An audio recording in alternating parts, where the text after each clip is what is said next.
So yeah, on the ground we also have um, a lot of planning involved before getting into a flight. That planning uh, is mainly to plan your routes, how you're going to fly, where you're like if you're going from A to B, you just like a lot of people assume we go from A to B just like flying straight, but that's not how routes work. That's not how an airline works.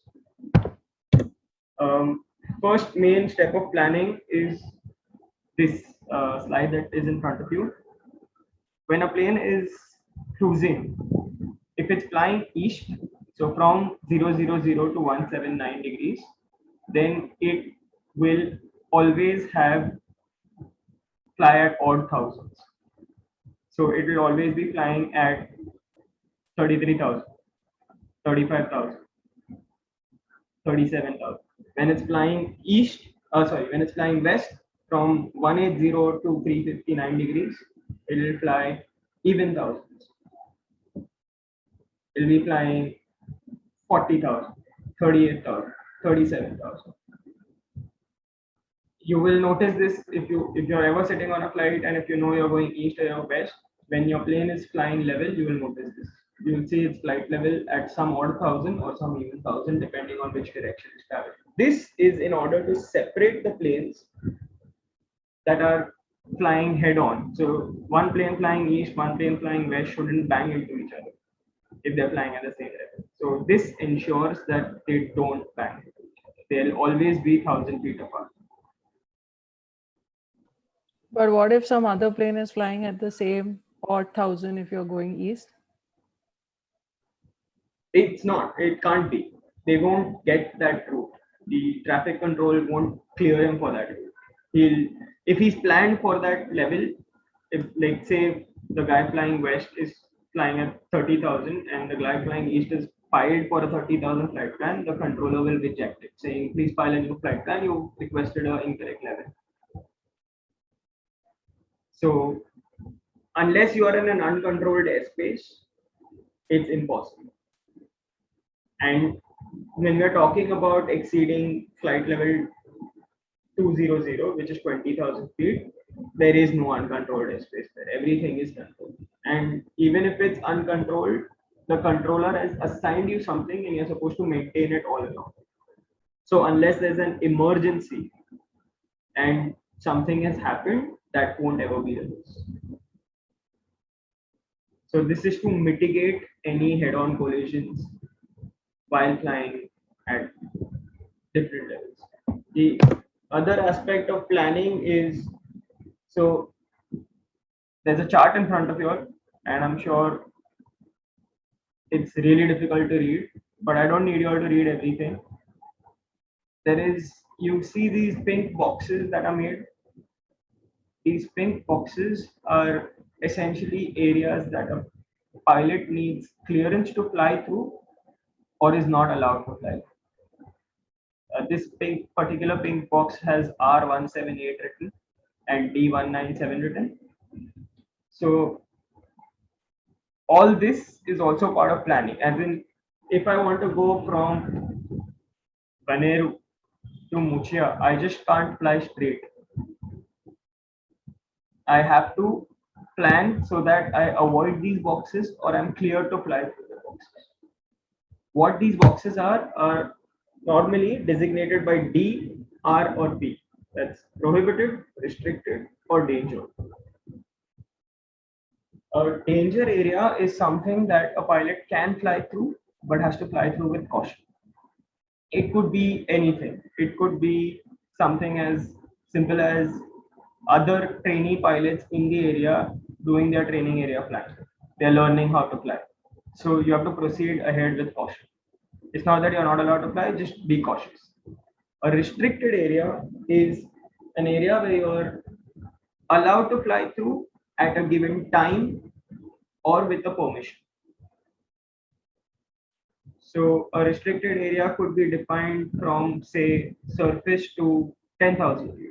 And if you're flying above 10,000 feet, you don't need permission. But if you're flying below 10,000 feet, then you have to make sure you are allowed in that time period, or you need to request them to let you through. There will be a separate controller who will regulate that. And a prohibited area is something you cannot fly through at any given time. A very clear example of that in India is in Delhi above Rashtrapati Bhavan. The space is right next to the airport, and even still, you're not allowed to fly through that region, and it is marked on all navigational maps saying when you're turning, be careful you don't hit prohibited area. This. Sir, Yes. sir, are army bases also examples of these? Yes. So a lot of flying that we do, like when you're flying to places like Amritsar and further up north, because it's so close to the Pakistan border, there's a lot of army control and air force control there. And all those regions come under this. There'll probably be a restricted area or a prohibited area. And if it's a restricted area, like I said, you need to get permission before you enter. Sir, what would happen if some aeroplane try to fly in restricted or prohibited area? Uh, Prohibited area, if you fly through, I'm pretty sure you will have MiGs next to you flying right next to you. Like they will take off from wherever they are and they'll come and fly right next to you and be like, either you land or get out of this area. Restricted area without permission, again, something very similar can happen if you don't respond to the radio controller. So initially the radio controller will try to contact you, ask you to identify yourself, who you are, what's your flight number, why are you in his area without permission.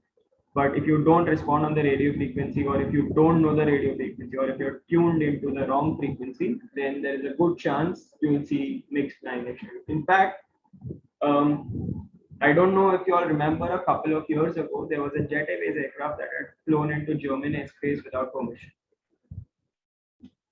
There was a big incident about it, and he was escorted by two Eurofighters either side of you. I'm pretty sure if you type Jet Airways Germany incident, you'll see a video of it, because there was a video also of it.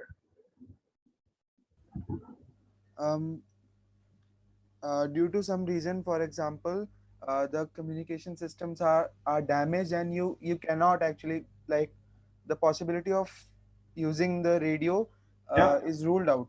So Okay. are there any other ways, like using light flashes or Morse code? Morse code is very outdated now. There is a way to do it, yes, but most airliners won't have it. Only the guys in the Air Force tend to use it anymore. But yes, light flashes, and but then the thing to remember is, in this particular situation that I was describing, you're at 33,000 feet. There is in no way this guy going to be able to see what sort of light flashes you're doing. So in such situations, there is, if you've lost radio communication or if you've had a radio failure, there is a guide present about which airspace you are in and what procedure you're supposed to follow, so that the controller knows that you've lost your radio. These are listed guides all across the aviation documents, and they will tell you communication failure procedures, where if you don't know whom you're contacting, or if you've completely lost radio, how to go about it, how to negotiate and maneuver your plane so that the guy who is in charge of the radar and is seeing your plane do it knows that you lost your radio and can help you out in some way. Is there like any only alternate backup radio transponders or something that exists? There are 3 radios on board. There are 3 radios on board. Yeah. Okay. But you use only obviously the primary one for communication. Then there's a failover, and then there's a failover. So there are 3 radios on board. There is a standby radio. There is a radio for the captain and the radio for the first officer. Each has its individual channel. Oh, okay.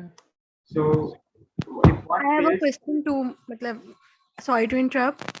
yeah, मतलब how do you understand terms air transport and aviation? What is part of what? मतलब यार what is their relations क्या है इनके आपस में transport और aviation के? Aviation is a blanket term that encompasses air transport. Aviation includes agriculture flying, training, charter operations, freighter operations, which is cargo carrying. Air transport only encompasses passenger flying. It does not encompass everything else. So air transport is part of aviation. एक और question है aviation policy के लिए उसका decision maker कौन है?